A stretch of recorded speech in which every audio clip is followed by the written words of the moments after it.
Hi, good afternoon. I'm Judge Thomasis. It is 1:15, December 6, 2023. We are here in the matter of Preston and Hales, 38-2023 DR 416. If I can just have Ms. Preston as the petitioner, if you can just announce your presence for the record, state your full name. I'm Lynette Preston. Okay, thank you. You may be seated. Counsel? Good afternoon, Judge. Randy Shockett, Shockett Law Group, Trenton, Florida, on behalf of the respondent. Sir, announce your presence. Jeremy Hales. Okay, ma'am? Martha Risk. And are you co-counsel to Mr. Shockett? No. Okay, and then what is your purpose in being here? Your Honor, she's in addition to being a witness, she's also one of the persons protected by the order in Ohio that we ask you to take judicial So notice what of. would be the relevance of her being protected? She can, if she feels like she's placing herself too close to the petitioner in this case and is at risk, she should sit in the back of the courtroom. If she's a witness, she should not be sitting at counsel table. Okay, well then you can, that's fine. Just sit right back here, please. So we're here on several matters. The first thing I want to confirm here, hang on a second, let me pull up the case.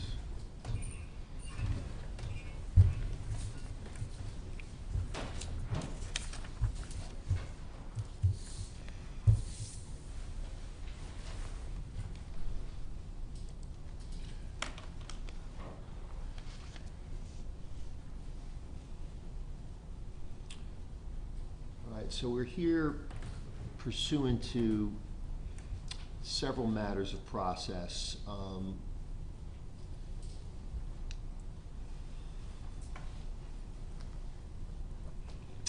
November 29, an evidentiary hearing, an adjudicatory hearing was scheduled on the petitioner's affidavit, supplemental affidavit in support of petition for injunction for protection against stalking filed October 30th, along with the initial petition for injunction for protection against stalking filed September 7th. The case proceeded to hearing on November 29, at which time it became apparent to this court at or about 4:45 p.m. that the petitioner was not yet concluded in her presentation of her case in chief.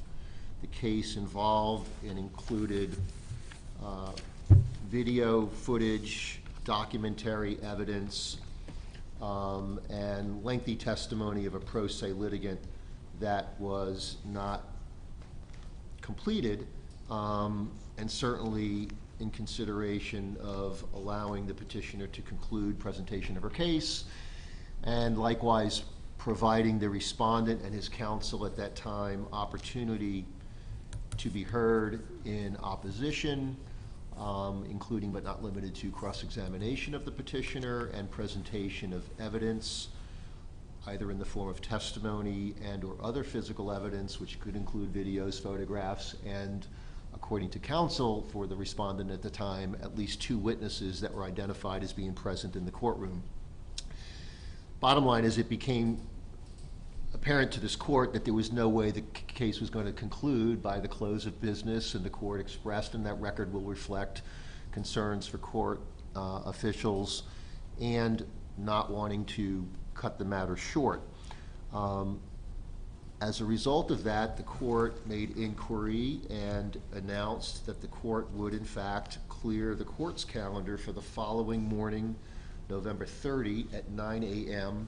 to conclude these proceedings, balancing the need to adjudicate the case on its merits, the concerns and issues of the petitioner, the fact that there was no temporary injunction in place at the time, the need for the respondent to get a resolution which at times, which was inexplicable, characterized by his counsel at the time of, "Judge, this will just take a few minutes," when at the same time, talking out of the other side of his mouth, he had 2 witnesses at least. He had a desire to cross-examine the petitioner. He raised issues of Judge, does it matter to you? I think it was like a rhetorical question, or I don't know that he wanted it to be adjudicated, but nonetheless, the court did not. Judge, does it make any difference that the petition was not even sworn to? Which I said, yeah, all legal issues, all factual matters are important to the court if they need to be adjudicated. So I don't know what that meant, but nonetheless, the petition from September 7, 2023, which is at issue, was sworn to before a deputy clerk of court. The supplemental petition filed October 30th, 2023, was sworn to before a deputy clerk of court. The petitioner herself on November 29 at 3:09:32 seconds was sworn by the court. And so, once again, inexplicably, I don't know what he was talking about, but it became moot. Doesn't mean that it's not relevant or remains moot, but it's in that context that, and Mr. Shockett, you weren't here, but counsel for Mr. Hales at the time represented, we could resolve this in minutes. And in the history of jurisprudence, I don't know of anyone that's ever cross-examined a petitioner who presented 2 hours of testimony, confronted video evidence, documentary evidence, possibly presenting his own client. The court expressed under 9615 an intent to possibly ask the respondent several questions and present 2 other witnesses, all of which would be subject to cross-examination in a matter of minutes. Thousands of minutes, maybe. And so, yeah, and so the relevance of the court setting this record is what we now need to address here this afternoon.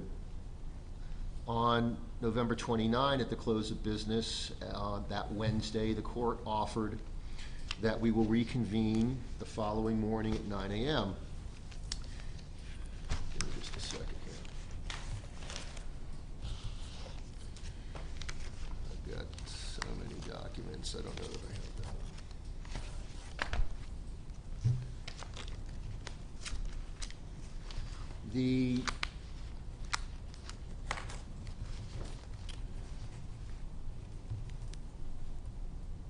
I'll deal with this first. So at that time, the court mentioned we'll reconvene at 9 a.m.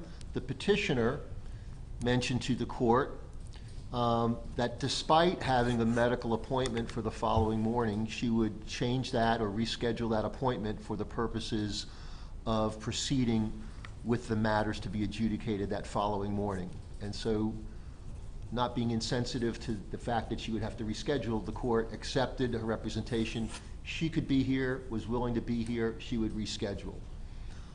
When turning to the respondent and his counsel, what was represented to the court was, one, that the respondent himself, and the language was to the effect of, he had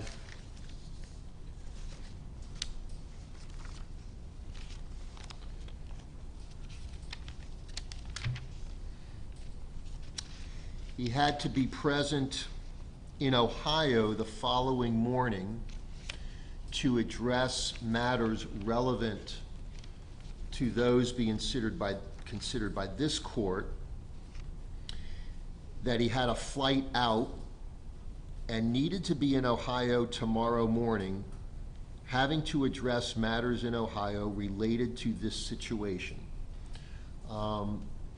And so that representation was made and considered by the court. In addition, counsel at that time for the respondent stated, and another thing in effect, Judge, I've got a calendar conflict for tomorrow morning. Again, this court is obligated to consider the potential impact upon continuance to the petitioner without having a temporary injunction in place.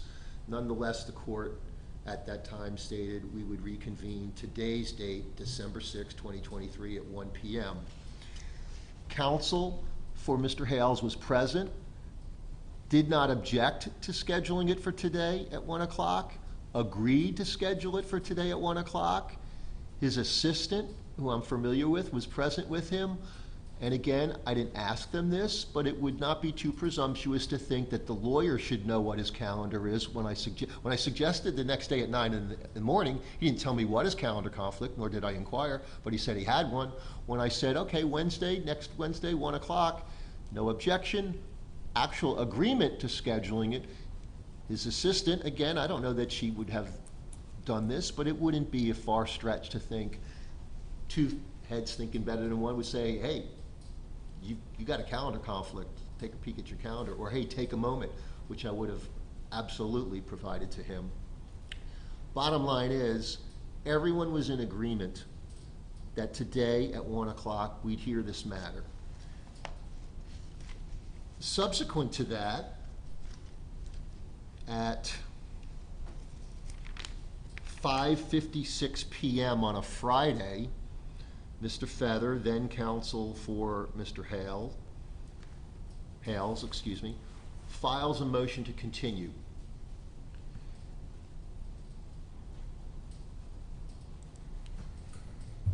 The close of business on a Friday effectively becomes Monday as a practical matter, effectively becomes 48 hours or so before the start of this hearing, and the motion to continue, and at great length, this court entered an order denying the motion to continue on December 4.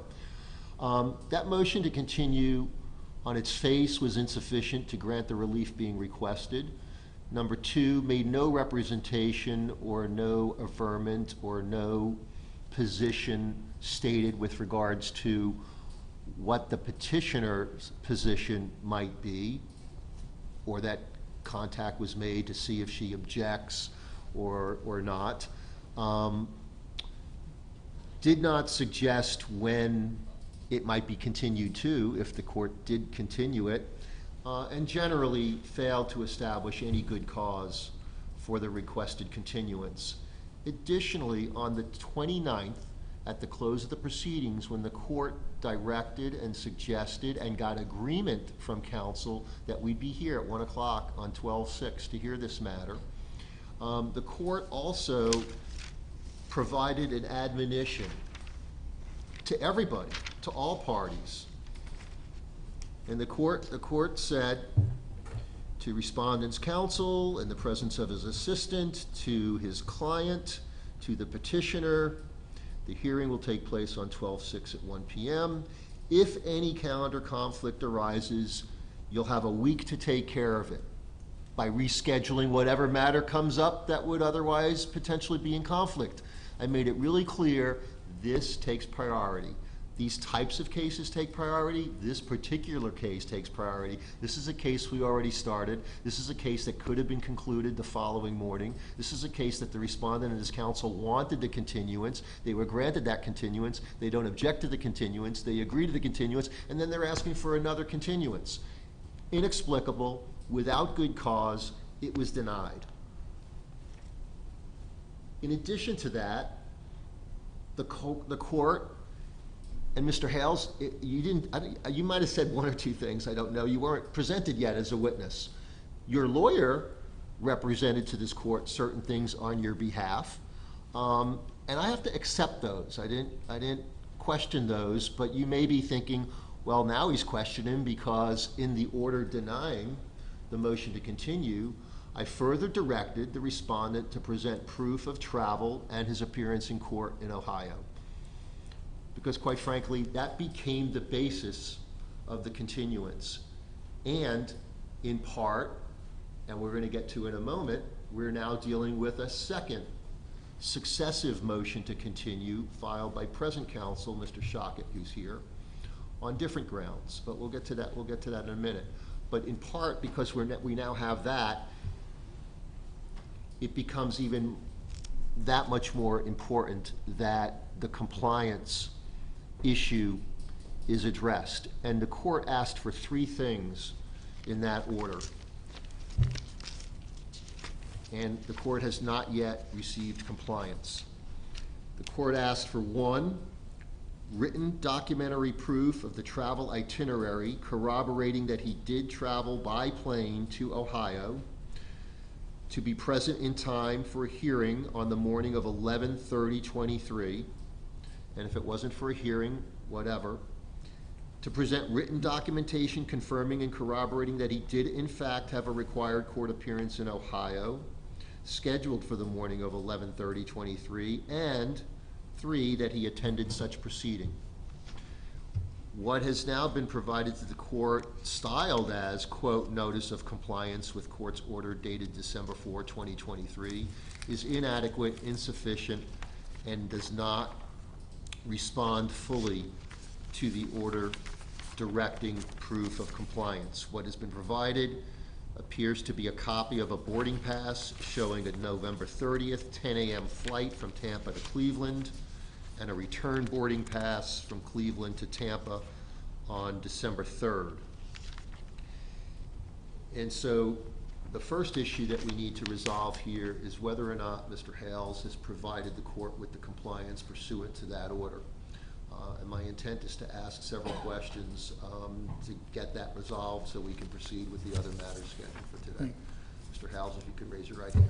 Your Honor, real quick, may I be heard on that, just to give you an introduction before we do this? Because I just got some information from his Ohio lawyer that I think is Okay. relevant. Okay, may I be heard? Sure. Okay, so, thank you, and I appreciate your getting me up to speed about what happened. I haven't talked to Mr. Feather, but what I understand from him, it was a misunderstanding about a hearing in court that morning. He went to his lawyer, and this is what I want to, which I just got by email from his lawyer. Him had us draft and sign affidavits which had to be notarized in Ohio, and I've got them here, which were signed in Ohio on, related to the injunction hearing in Ohio. They were signed on December 1st. 2023. May I? Show this to you? Sure. Okay, so there's one for John Cook.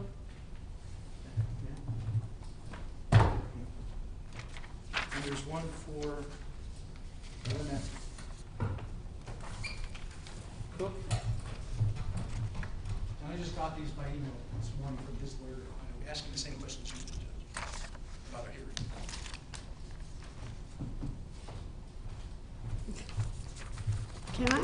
Can I object to this since it's not truthful? Okay, in a second. I'll get to you in just a second. Let me see what it is.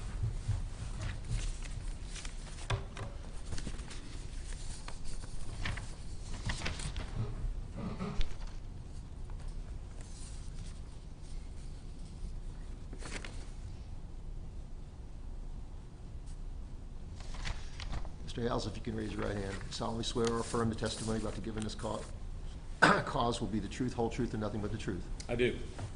You are Jeremy Hales, the respondent in this action. Yes. You were present in court on November 29 when your counsel represented that you had to be in court the following morning in Ohio. I was in court. I apologize. I was in court. My lawyer did not say verbatim I had to be in a trial in Ohio. He said that I had. I didn't say the word trial either. If that's Or what you in heard, court, or if I my- misspoke, Wait. it's not. I didn't say trial. In court.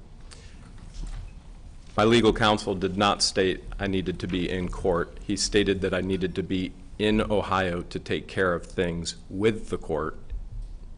Having to address matters in Ohio related to this situation, correct? Correct. So did you or did you not have a court appearance? I did not have a court appearance, nor was it stated that I had a court appearance. Okay. And so what was it, you had to go there to sign some documents? That's what's been presented to the court? Yes, sir.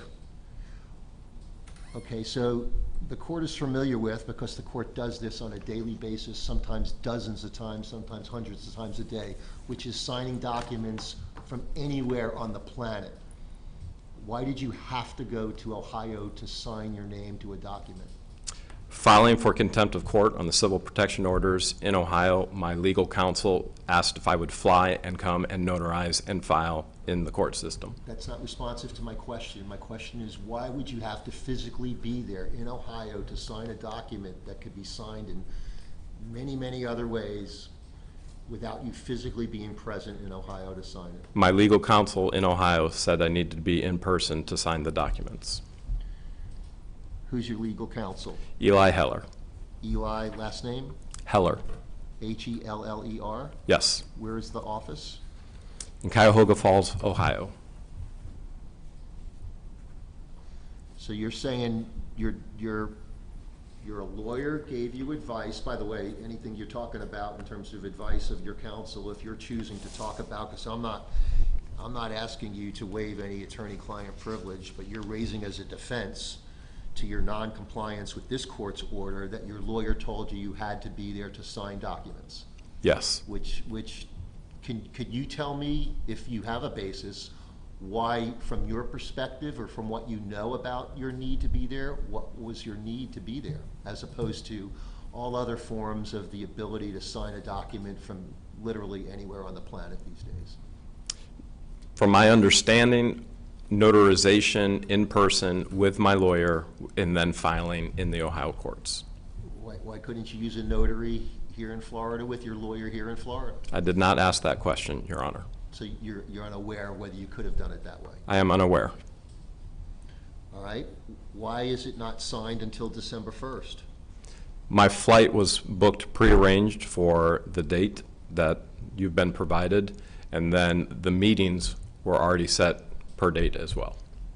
The meetings for December 1st? Yes, sir. So you did not have to be in Ohio on November 30th at 9 a.m.?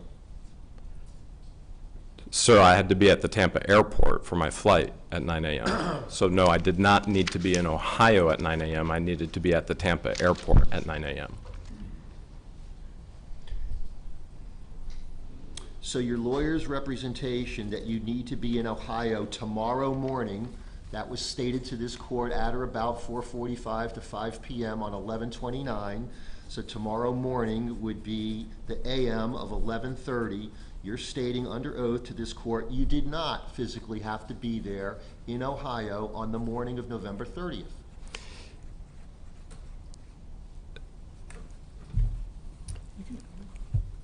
Your Honor, I had tickets pre-purchased, so to make my flight for my appearances in Ohio, there would not have, I don't believe there would have been another opportunity to actually fly into Ohio to be able to make my appearances on Your time. lawyer never used those words and said, well, Judge, just to be accurate and just to be truthful and just to articulate our basis for asking for a continuance of a case that involves a petition for protection against stalking for which there's no temporary injunction, so that you have all the facts and circumstances. Let me tell you, my client doesn't have to be there tomorrow morning, but for the fact that he's already paid for a ticket that will allow him to get there the day before he has to be there to sign a document, and maybe the court at that time could have inquired of counsel. Counsel, could you tell me, just hypothetically, why would somebody have to physically be in Ohio to sign a document?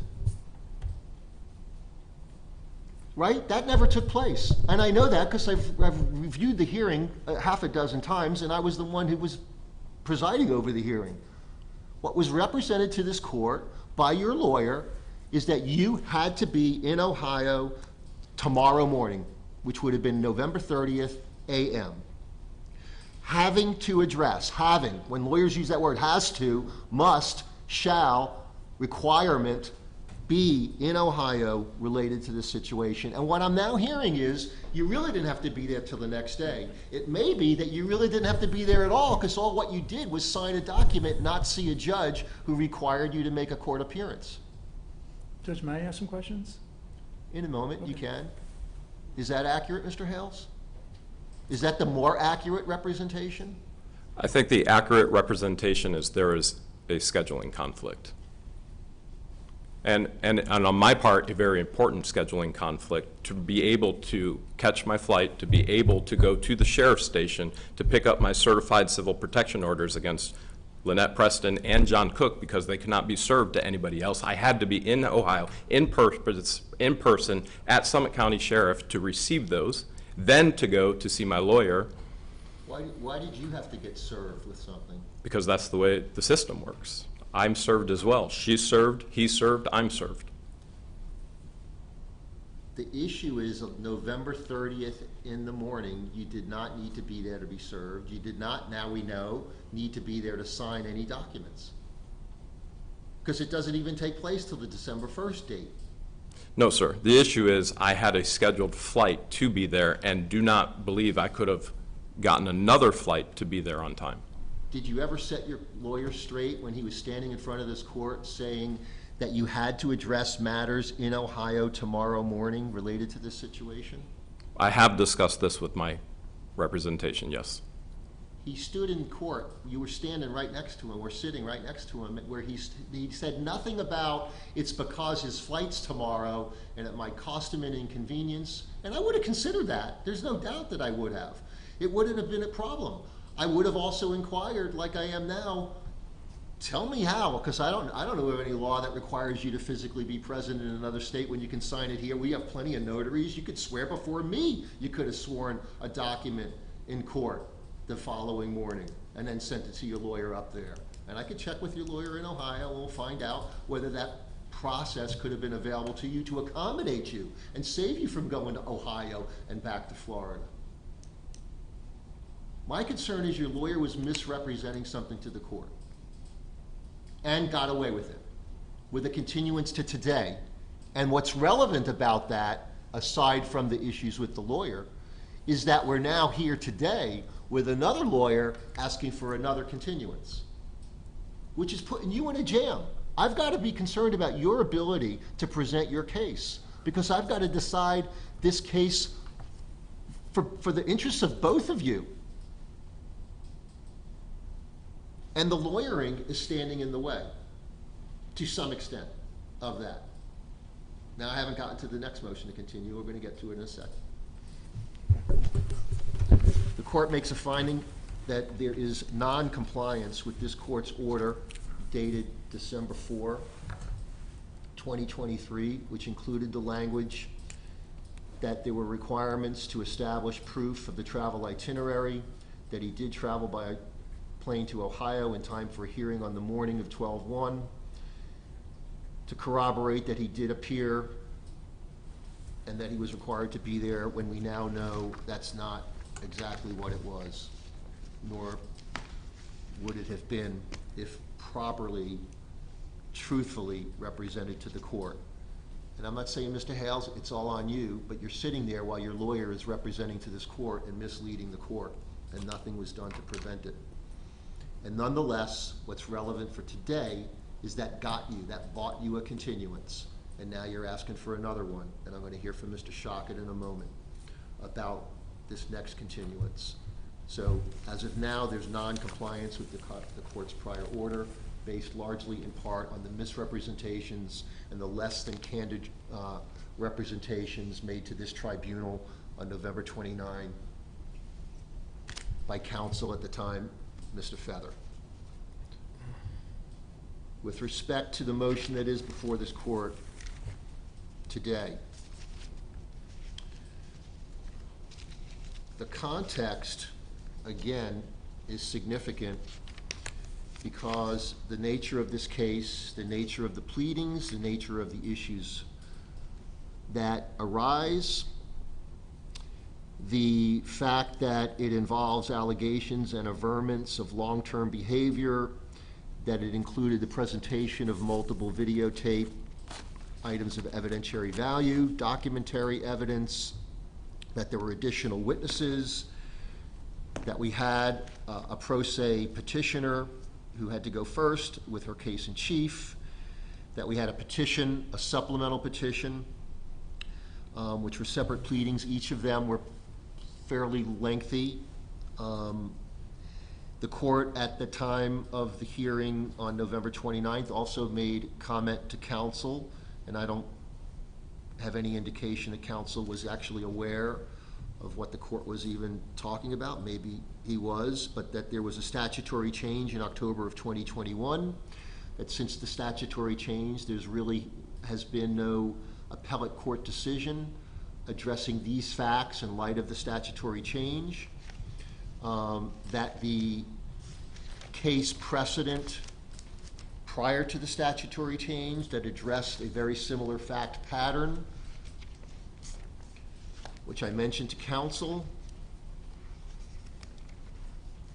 Strober versus Harris, decided January 5, 2022 by the 2nd DCA, 332 Southern 3rd, 1079, said in part, relevant part, that it reversed that court's determination that there was not a basis for a stalking injunction, and said that a crucial part of the statutory definition that the court conspicuously failed to address was the issue of posting, that's what that case was all about, publicly posted videos. And on the phrase in the statute, caused threats to be communicated, that the court in Strober at the trial court level failed to address that, and so the DCA was sending it back, and in footnote number 1 pointed out, by the way, there's been a statutory change, House Bill 921. We confine, the second DCA was saying this, we confine our analysis to the prior version because that was in effect at the time of that case, and did not comment on which version would apply upon remand. They left that issue open. Clearly, this case, this petition and supplemental petition were filed after the operative date, the effective date of the legislation that changed things October of 2021, when the court, when the state legislature decided, and the court needs to abide by, in Florida Statute 784.048, under subsection 1D1, the definition of cyberstalk, they included language. It states, to engage in a course of conduct to communicate or cause to be communicated, and they added these words, directly or indirectly. Then it went back to the previous words, which reads as follows: words, images, or language by or through the use of electronic mail or electronic communication directed at, and then the legislature added these words, or pertaining to a specific person. And so the addition of the 6 words, directly or indirectly, and or pertaining to, clearly redefine the analysis the court must employ to evaluate these facts in light of that statutory change. And to my understanding, and that's why I brought it to the counsel's attention at the time, there's been no appellate court decision addressing that matter. On the new statute? Correct. Okay. So in that context, that's one of the many reasons, along with the other things I just said, that this case is a little different than your run-of-the-mill. I handled probably 5 or 6 other injunction cases in the previous hour before I got to this one, which took 2 hours and is now clearly going to take longer than that. That being said, the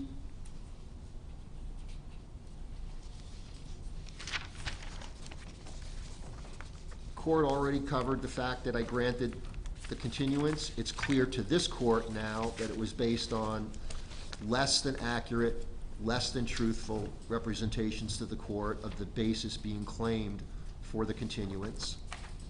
And I again point that out because, Mr. Shockett, you're now advancing argument why it should be continued. Again, the court gave an admonition to prior counsel that if you've got a calendar conflict, deal with that conflict by changing whatever that other matter is or may be, because we're going to be here on December 6th at 1 o'clock. There's been an intervening development that certainly may require another reevaluation, and that is subsequent to receipt of the after-hours motion to continue that this court happened to see Monday morning when coming to work and addressing it. The court then receives what amounts to a second supplemental petition filed on December 4, 2023 at 1:04 p.m. by the petitioner, which did result in the temporary relief that was previously sought and denied at least 2, if not 3 other times.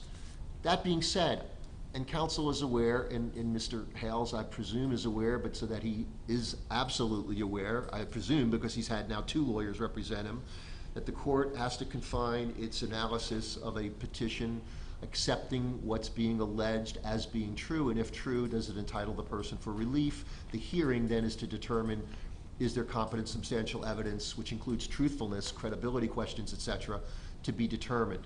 So we were partway through a case where I must have said on multiple occasions at the close of the case to Mr. Feather, I've only heard one side of the case and not even the entire side of that case.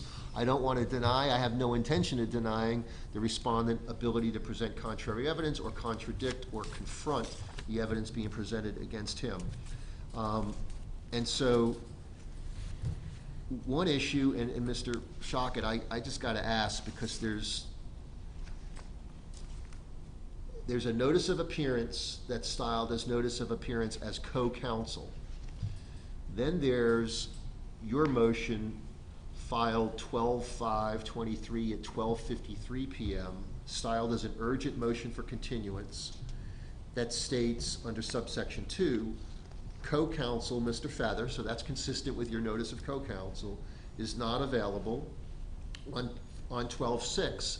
But then it adds this phrase, more importantly, respondent wishes to have undersigned counsel represent him at the continued hearing.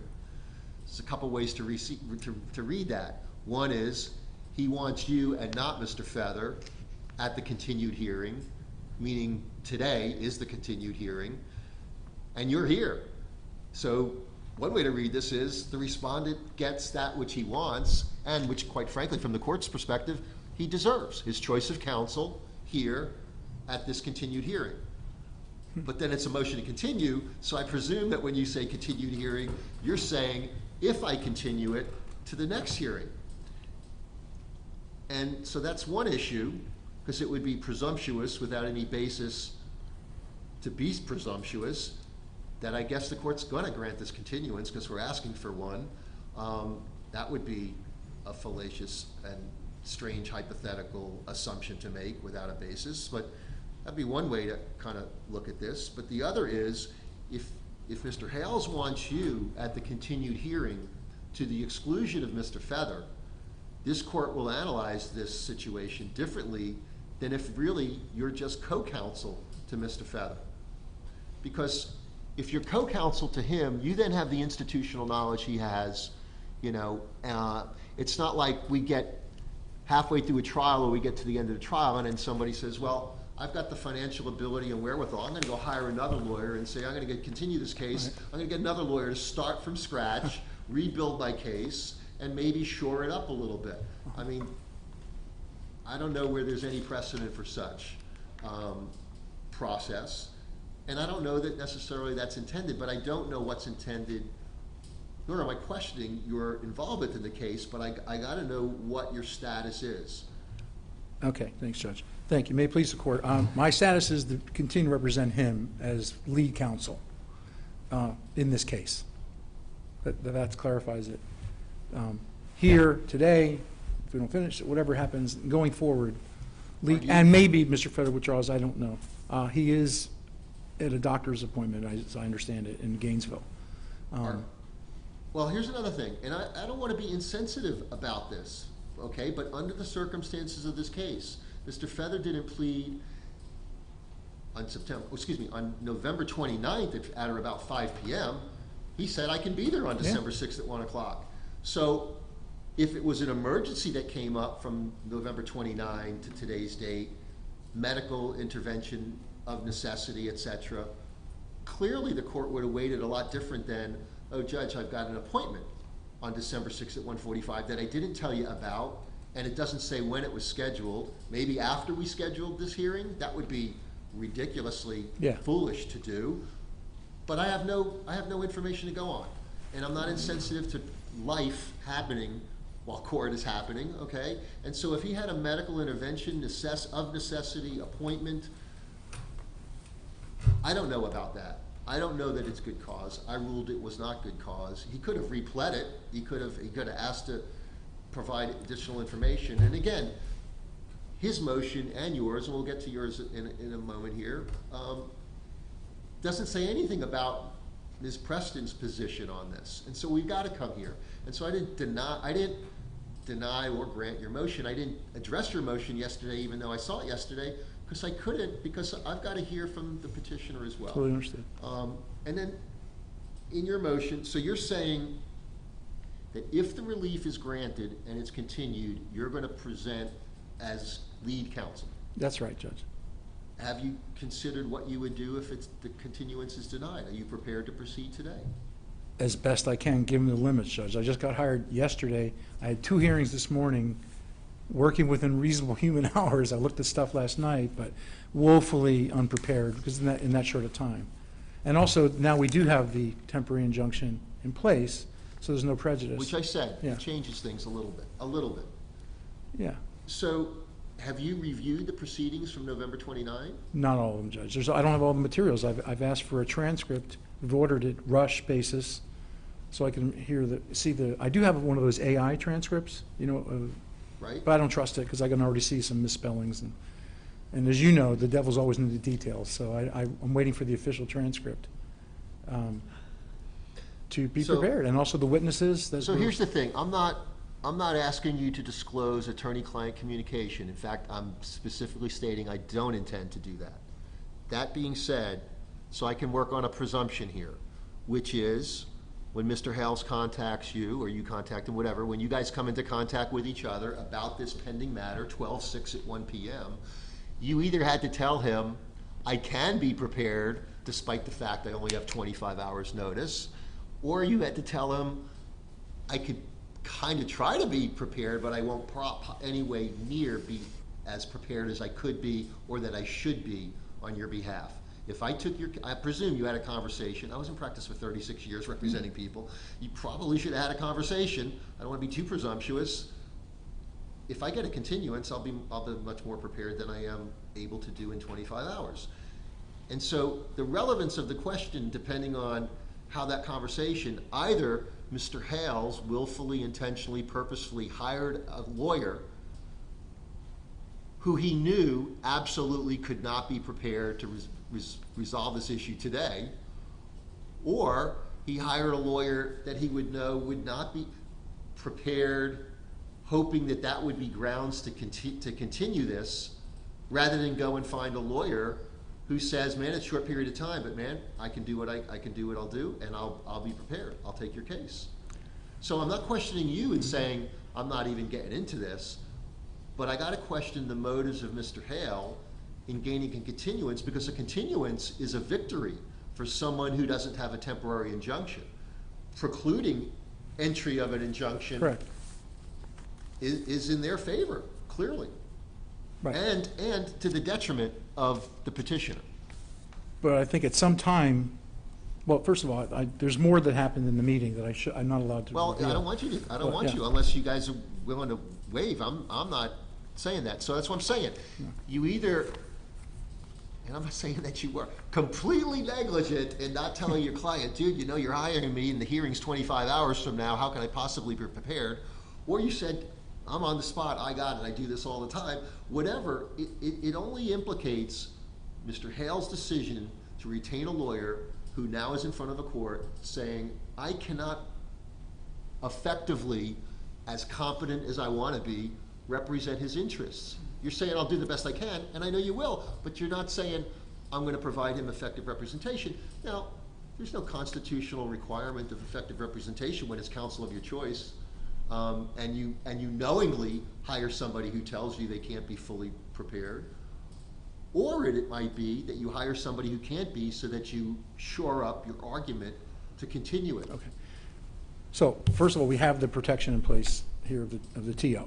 We have that. And that did come to my attention yesterday. I think it posted online like within an hour after I filed the motion. I knew that this was relevant in weighing the prejudice to both sides.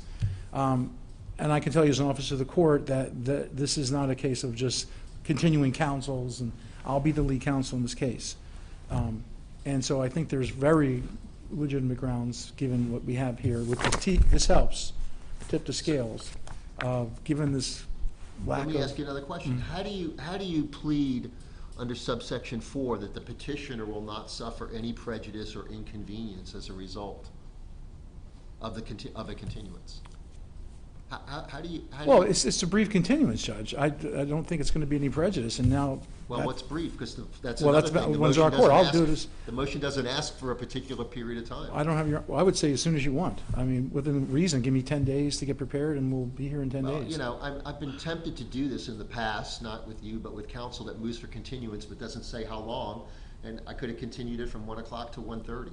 Oh, right, yeah. I mean, I don't know how Yeah. long you need. Yeah, right. Right? You want 20 days, I'll give you 20 minutes, right, yeah.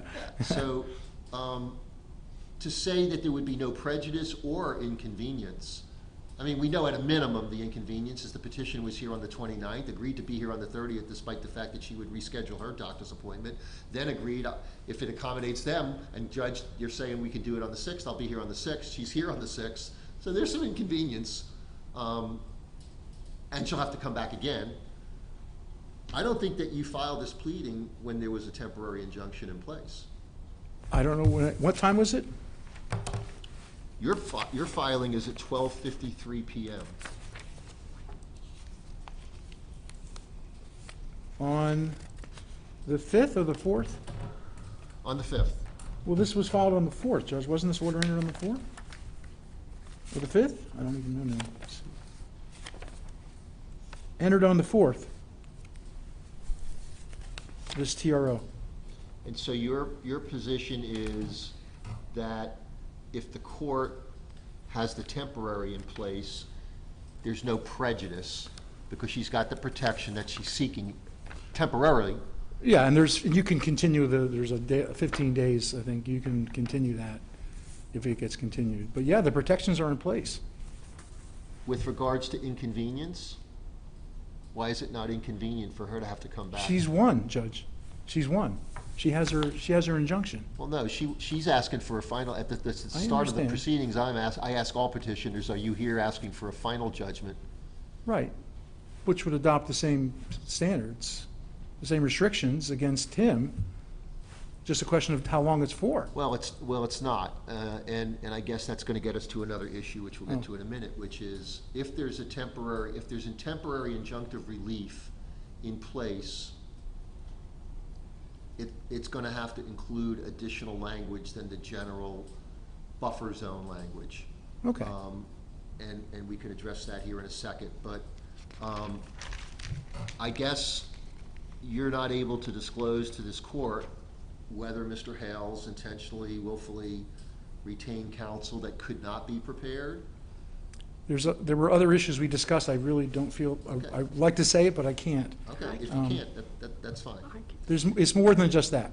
There's at least the appearance of manipulation of the court to continue it, to either allow continued behaviors that are intended, to allow what came out in evidence was a financial incentive to continue certain behaviors, because it came out in evidence on November 29 that Mr. Hales makes a financial profit from the actions that Ms. Preston is claiming are causing her substantial emotional distress. And she's met that burden, which is a higher burden without evidence here. And, you know, she's basically. Right, but what I'm saying is, on this point, is that the continuance could be to the benefit of Mr. Hales, while it's to the detriment of Ms. Preston. I just. Because he's earning a living. But he's prohibited from doing the acts that cause harm, Well, so. that's the part we need to be clear about. Okay, let's in be the clear about it. temporary Yeah, injunction. Sure. Because I don't think the temporary standard injunction that was previously ordered necessarily includes that. And let me share with you something else, Mr. Shaka. And Okay. again, this is, I presume, outside of your control. Go ahead. Which is part of what's pled in the second supplemental petition filed December. I did see that supplemental petition. Yeah, is that Hale's attorney, which is referencing Mr. Feather, has called making multiple offers of cash or proceeds from Mr. Hale's videos, or telling his fans to leave me alone. twice now. hang on, and I say that, and ma'am, I have to accept the words that you've pled as true. We're gonna get to an evidentiary hearing Okay. about whether there's more or whatever, but that's what's Okay. pled. Sorry. And that's especially relevant because it was Mr. Feather, when I suggested that, hey, this can't, at 4:44, 4:47, when I said, this is not likely to finish here today, and he pushed back and I said, denied, it's being continued. There's good news and bad news. Bad news, you're gonna all have to come back. The not so bad news, I don't know if that's good, is maybe counsel for the respondent and the petitioner can communicate about working towards a resolution. And I said that in the context, and I kind of regret saying it, quite frankly, but I said it in the context of, I've presided over hundreds, maybe thousands, of these similar cases, and there are people, just like every other civil case, that can work towards a resolution. Clearly, Mr. Hales and Ms. Preston should not be the two people. And so I suggested maybe counsel can speak to, and it was Mr. Feather that said to the court, and hang on, I just quote, that the language in the Ohio injunction that was already in place would not allow for such communication, and that in fact, from his perspective, Ohio's law would consider it a violation. And I said, well, I don't understand that. I said, show me. He handed me a copy of the final judgment from Ohio. I read it, and I said, I don't see here where contact between an attorney for the respondent having communication, working towards a resolution of a potential litigation in another matter, somewhat related, but another matter, would be a violation of Ms. Preston violating the terms of that Ohio. But that was the position taken by Mr. Feather.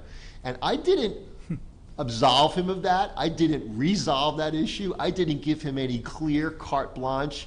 No, dude, it's cool. In fact, what I said to him is I said, if you need clarification on that so that it's not a violation from either perspective here, I'll call the judge in Ohio and we can always carve out an exception. I do it all the time with my colleagues in the criminal court. They have no contact, and then I have the same people in a divorce case. Judge, can you modify that language to allow them to attend mediation with a mediator and their lawyers present? We'll do it by Zoom. We work out those deals all the time. But interstate, you've done it interstate as well? Yeah. Okay. Feather was the one that pointed out 741 point, hang on, don't hold me to it, but 135 or whatever. I've got jurisdiction. There's full faith and credit for their order. Yes. He actually said, and this is another thing contradicting, and I'm saying, Mr. Hales, I'm not saying you're contradicting what I'm about to say here, but your lawyer did, which is, the lawyer was representing to me, Mr. Hales had to go up there to do something. I now know it's about dealing with some alleged violation, what have you. Feather was here in court saying, Judge, we anticipate. The word wasn't anticipate. I can pull up the exact word, but it was about we anticipate, we expect, something to that effect, don't hold me to it, I don't have the transcript in front of me, the filing of a violation here in your court for Ms. Preston allegedly violating. I go, why would you be filing that here? And he brings up the statute and says, because we can. And I didn't contradict that. Okay, if and when you do so, we'll cross that bridge when we get to it, but we're not there yet. You anticipate it, you expect to do so, whatever, you haven't done so yet. I think they did it today, Judge. I think they did it today. Okay, but it's Feather who says to me, this premise of speaking to Ms. Preston would be violating a court order from a judge and or magistrate in the state of Ohio. And then I get an allegation that I have to accept as true. It may not be ultimately when we get to an evidentiary hearing, but I have to accept it as true that he's contacted her and on multiple occasions offers her cash to drop this or to some way settle this. And that, on top of everything else I've already talked about exhaustively here, is very troubling. And has to be considered when we're considering continuing this thing even again.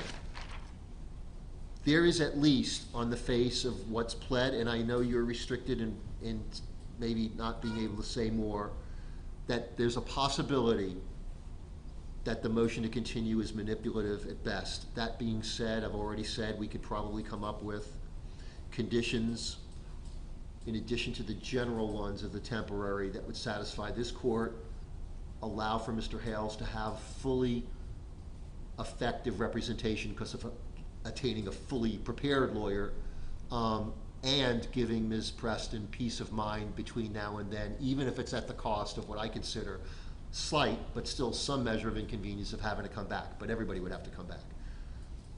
And we may not have finished today either, I don't know, Judge. We may have to wind up being here till 4:45 and witnesses and who knows, right? So, I've considered that as well. yeah. I've considered that as well.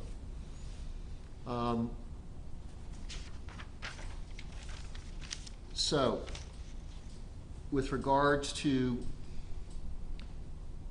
the temporary, this is my concern. It doesn't address the specifics of cyber stalking as is alleged, and which this court has only heard really the one side and not even all of it.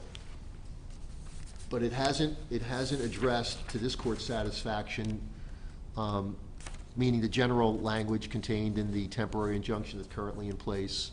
It's the buffer zone contact language, but not specifically addressing to this court's satisfaction the posting of YouTube videos and or other social media posts and or other publications or documents, videos, photos, and the like that have been the cause of what is alleged and purports to be, from Ms. Preston's perspective, causing substantial emotional distress. So you would add that to paragraph 1, because it mentions cyber stalking in paragraph 1. I want to just be clear what that means. Okay. The language that I would propose, hang on, because I've done this before.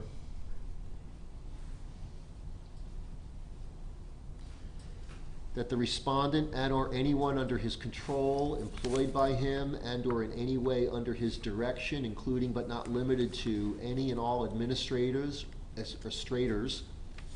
of any form of social media, has the responsibility to assure that he does not, nor do they, in any form whatsoever, utilizing any media platform or conduit of information of the name, image, and or likeness, and or any information, data, photography, videos related to or pertaining to the petitioner and or her minor child.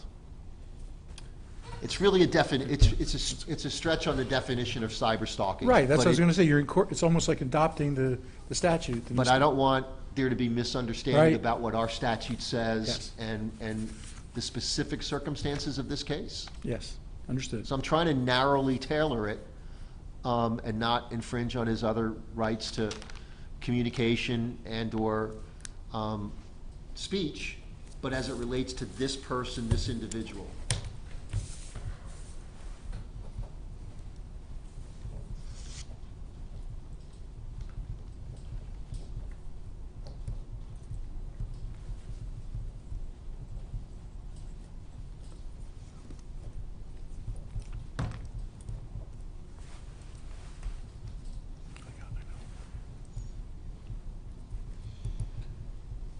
And so I guess my question then is, if there's consensus on those restrictions, what will be left for us to discuss possibly will be the rescheduling in terms of timing. If there's disagreement about those conditions, it will impact whether or not there's a continuance at all, and or whether or not this court needs to hear from you as to what alternative might need to be in place. Okay. But I want a clear understanding, and give me just a second to address Ms. Preston. Sure. Without counsel, Ms. Preston, I'm not ignoring your needs here. I'm trying to balance what's going on here. So there's plenty of case decisions by appellate courts that allow respondents and you to have counsel of your choice. So that's like 2 layers: right to counsel of your choice, right If you to can meaningful afford it. representation, which includes a lawyer being represented with enough time and adequate opportunity to prepare. Mr. Shockett represents that he could do so. We haven't gotten to how much time he's going to need to do so.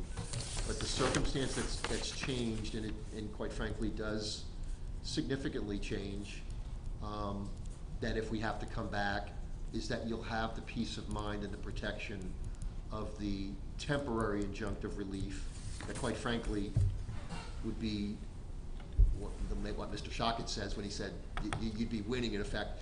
It would track the language of what a final judgment would look like, but ultimately we would still have to come back to determine if in fact there's a final judgment, and if so, what its terms are. They would be very similar to this in all likelihood.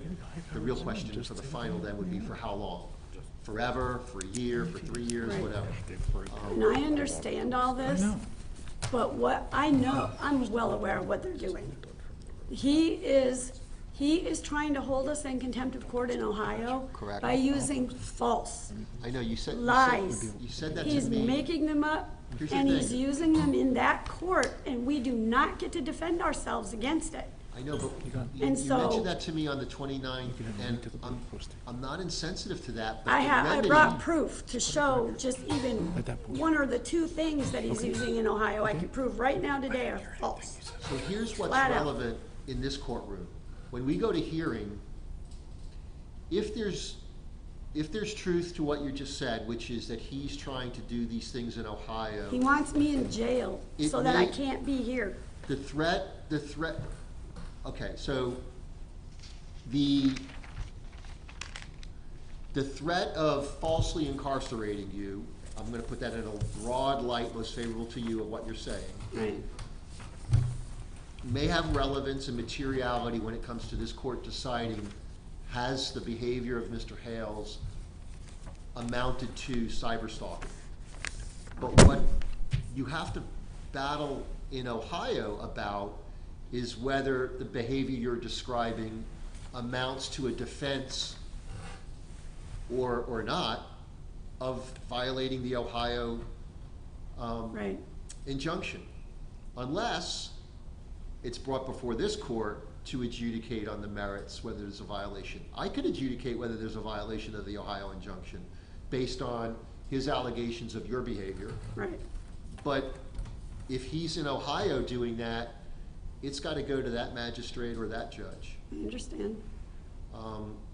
He's just using the time of this thing to make that case, to try and make that happen. And that's what he's doing. And I do have the times, both times that Mr. Feather called me, of when he called me and offered me all the offers on this case. If So- he so wanted it over and done with, He wanted it over and done with at about 4:45 on exactly. November 29. There's no doubt about that. All he has to do I is just didn't agree to see how we stop. could accomplish that and provide due process for all the litigants. Right. You and Mr. Hales. Right. It would have short-circuited that and been an abomination I of due understand. process from this court's perspective. And I wasn't gonna, not on any case, certainly not in this one, conduct court in such a manner. I am considering granting this continuance based on the fact that there's now a change in circumstance, which is the temporary injunction in place, and what I'm suggesting is additional language. Mr. Shockett, you wish to be heard on the specifics of the language? Yes, I don't object any to, other matter. I don't object to what you read gets put into the permanent as far, and we understand, they're not to post something about each other. That, the Ohio, this is reciprocal when you read So- Ohio and Florida. But I'm not gonna put it in our order, right? I understand. It is and it isn't, okay? Uh-huh. My understanding the other day is that, and again, I think it was Ms. Preston that brought it up, I'm not disagreeing with it, but I think she brought it up, Mr. Feather, I don't know if he was in the loop on it or not, but what was said is, and Mr. Hales would know, and you don't talk to me about it, but you can talk to your lawyer about it, is that in Ohio, there was a discussion about the possibility of doing a mutual injunction. Mr. Hales objected to it. I brought up, when that was mentioned here in court the other day, I said, well, everybody should be aware, I presume the lawyer, Mr. Feather was aware, there are no mutual injunctions in Florida. However, it could be, and this may be such a case, where the same two individuals can independently have an injunction against the other person, but the court has to look at this case and then look at that case independent. And so it's legally possible and permissible that both people can establish competent substantial evidence to establish that which they need in terms of the relief from the injunction. Yeah, it talks about, I got the Ohio order, just interesting, but it's not going to be in ours. But this order includes any internet and/or electronic communications. They shall not cause or encourage any person to do any act prohibited by this order.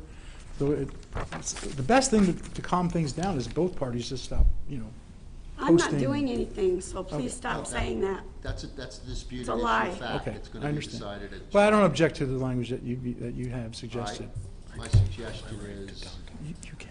let me just check with my clerk here. Madam Clerk, I presume you could provide me an extended injunction of the temporary that's already placed. By the way, I may have been remiss, I may have just forgot. The record should reflect that at or about when we called court to order 1:15 or so, that at that time I wanted the record to reflect. Mr. Hales, you've been served with the temporary injunction, correct? That this court just entered 2 days Right ago? here. A sheriff gave me a packet of paper. I handed it off to my representation. Okay, So- that is the temporary injunction Mr. Right. Shockett has. I got it right here. Okay, so what we're discussing now, Mr. Hales, is the court is inclined to grant your counsel, your current counsel's request for continuance on the condition that there's now a temporary injunction. The clerk is going to provide me with, is a standard, extended temporary injunction to the date that we're going to talk about when we're going to come back for it. But I'm going to add the language that you or anyone under your control and or employed by you and or in any way under your direction, including but not limited to any and all administrators of any form of social media, has the responsibility to assure that you do not and they do not publish in any form whatsoever, utilizing any media platform or conduit of information of the name, image, and or likeness and or any information, data, photography, videos related to or pertaining to the petitioner and or her minor child. It's a long way of saying cyber stalking from this court's perspective, and it will be similar in nature to the peace of mind you're entitled to from the Ohio court, as I understand it in my review of that judgment. It'll be Does that temporary, it'll extend through the date we come back, and at that point, when the court begins the proceedings, I'm gonna go to Ms. Preston and say, do you wish to present your case for it to be longer than, which is to get a final judgment. If she wishes to go forward, we'll go forward and we'll hear the case. Okay, Does just, that he has a cover quick John question. May I Cook? just confer with him for a second? Sure, Okay. sure. Does that cover John Cook? It should. I wrote him on the first paper. I'm sorry? John Cook, my ex-husband who lives on my property, he was listed on the first order. So, Mr. Cook, it does not have the protection of an extended injunction and would need to file pleading. He lives on my property. We live in the same building, the same home. I understand that, but I don't have a pleading. I think it's going to be fine. nor It should have been as a on the result, very no first one. jurisdiction over Mr. Cook. It wasn't, it should have been covered like he put Miss Grizz on his, I put John and the baby on mine. It should have been covered for all of us on the initial one. It asks anyone else to be covered under this, and I put John Cook and Harley Grace Preston. Well, this temporary is gonna protect the child, but not Mr. Cook, who is an adult. All right, I'll have And it's And not- Judge, one more clarification. It's not filed on his behalf, ma'am, it was filed by you, but not on his behalf. Right, I'll have him file one immediately. Your Honor, one last point. It's very minor, and I appreciate this. They live right across the street from each other, so this 500 feet. No, we don't. He has to cross, ma'am, I didn't interrupt you. I I'm appreciate you sorry. interrupting me. He's got to at some point drive on the road which is opposite her house to get to his house. And I think that's less than 500 feet. So can we carve out something, when entering his home, he's allowed to, come closer than 500 feet, like maybe put it 100 feet or something like that? Your Honor, there's two different ends of our road. One road goes out by his house, one road goes out by my house. So there's two different exits. We can agree, I will go this way, he can go that way. Hang on. Ms. Preston, if you can raise your right hand. I'm You sorry. solemnly swear or affirm the testimony after giving this cause will be the truth, whole truth, and nothing but the truth. Yes, Are you in fact Help me saying God. to the court that Mr. Hales can go to his house and from his house without passing your house? yes.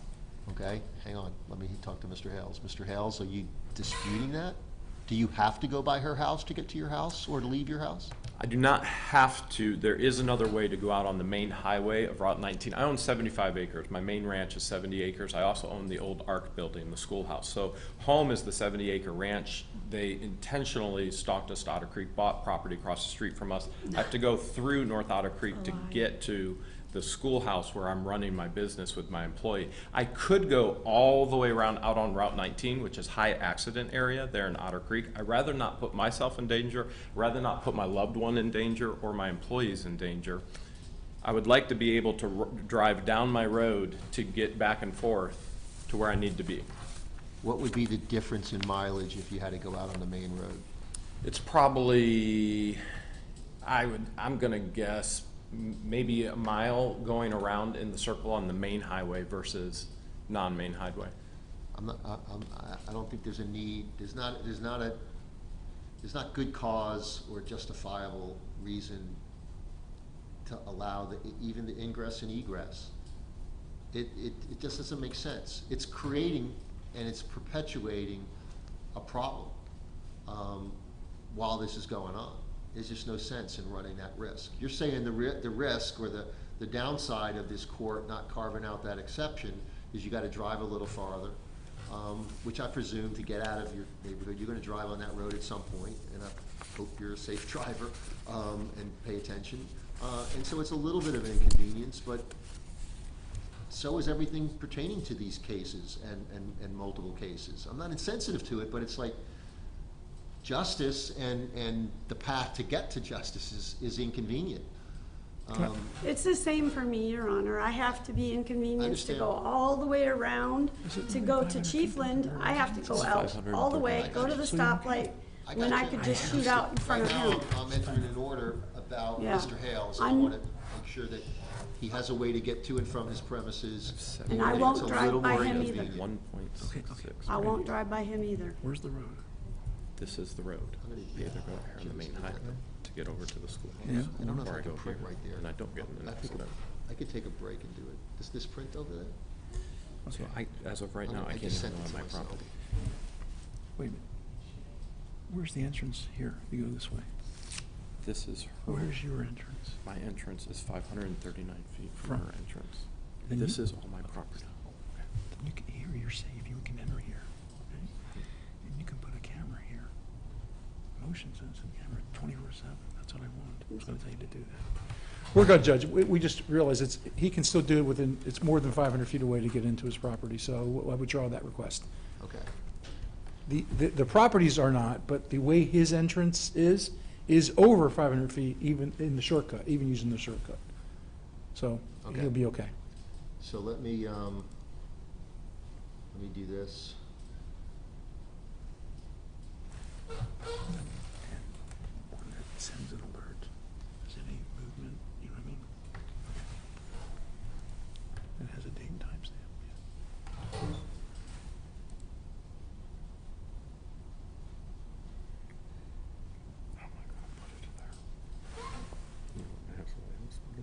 Take a brief recess. I can go to my computer and Have someone put it there. print out an addendum, so it'll be the extended temporary injunction, and under the appropriate section.